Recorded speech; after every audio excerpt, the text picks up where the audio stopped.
আমার বন্ধুগণ, হযরত ইবনে আব্বাস রাদিয়াল্লাহু তাআলা আনহু আরো বলেন, আন ইবনে আব্বাস রাদিয়াল্লাহু তাআলা আনহু আন্না রাসূলুল্লাহ সাল্লাল্লাহু আলাইহি ওয়াসাল্লাম قال قال من ولد بار ينظره إلى والديه نظرة رحمة إلا كتب الله بكل نظرة حجة।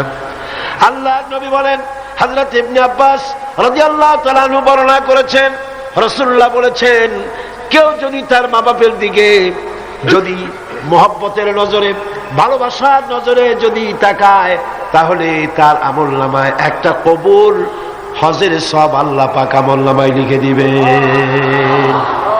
একজন প্রশ্ন করলেন, যদি এক সাহাবী প্রশ্ন করলেন, ইয়া রাসূলুল্লাহ, যদি কোন সন্তান তার মা বাপের দিকে দৈনিক 100 বার তাকায় তো কি হবে? আল্লাহ নবী বললেন, জেনে রাখো, 100 বার যদি দৈনিক মা বাপের দিকে রহমতের নজরে, ভক্তির নজরে, ভালোবাসার নজরে যদি তাকাও, আল্লাহ পাক তোমার আমলে 100 কবুল হজের সব লিখে দিবে। আল্লাহর ভান্ডে কোনো অভাব নাই। তাই বলে আবার কেউ মনে করেন না যে হজ যখন ফরজ আছে এত কষ্ট করে টাকা টাকা খরচ না করিয়া মহব্বতের নজরে বাপের দিকে তাকায় থাকে, এতে কিন্তু কাম হবে না। উল্টা পাল্টা চিন্তা করবেন না, চিন্তাটা ঠিক মতো করে হজ যার উপর ফরজ হয়েছে যাই আদায় করতে হবে। এখানে আল্লাহ পাক সওয়াব দিবেন, এই সওয়াবে আপনার হজ যে ফরজ হয়ে আছে সেই দায়িত্ব কিন্তু আদায় হবে না। আর মা বাবার খেদমত যদি করেন তাহলে আপনার দুনিয়ার ফায়দাটা কি? রাসূলুল্লাহ বলেছেন, আন আনাস ইবনে মালিক রাদিয়াল্লাহু তাআলা قال قال رسول الله صلى الله عليه وسلم من سره أن يمد له في عمره ويزداد له في رزقه فليبر والديه وليصل رحمه رواه أحمد।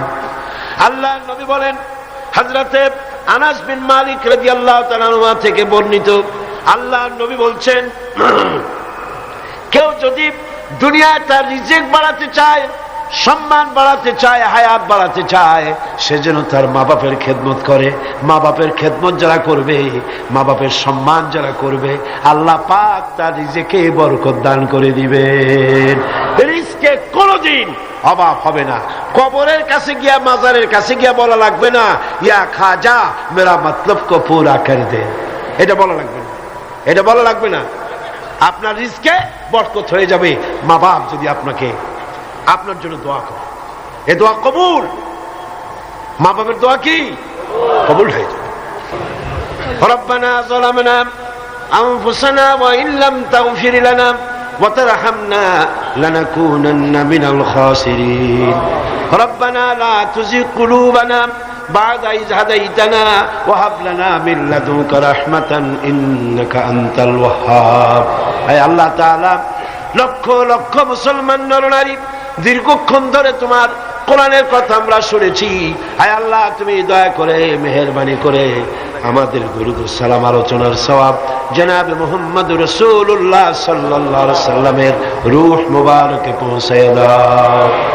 রব্বুল আলামিন, আমরা যারা মা বাপ হারাইছি, যে মা বাপের কথা এতক্ষণ আলোচনা করলাম তোমার কোরআন থেকে, আয় আল্লাহ, আমাদের মা বাপের কবরগুলিকে জান্নাতের টুকরায় পরিণত করে দাও। রব্বির হামহুমা কামা রব্বায়ানি সগীরা। সবাই পড়েন, রব্বির হামহুমা কামা রব্বায়ানি সগীরা। আয় আল্লাহ তাআলা, সারা জীবন যত গুনাহ করেছি, আল্লাহ তুমি আমাদের গুনাহগাতা মাফ করে দাও। আল্লাহ, এই তাফসীরুল কোরআন মাহফিল কিয়ামত পর্যন্ত কবুল করে নাও। ربنا تقبل منا إنك أنت السميع العليم وتب علينا إنك أنت التواب الرحيم سبحان ربك رب العزة عما يصفون وسلام على المرسلين الحمد لله رب العالمين واجعل آخر كلمتنا عند الموت لا إله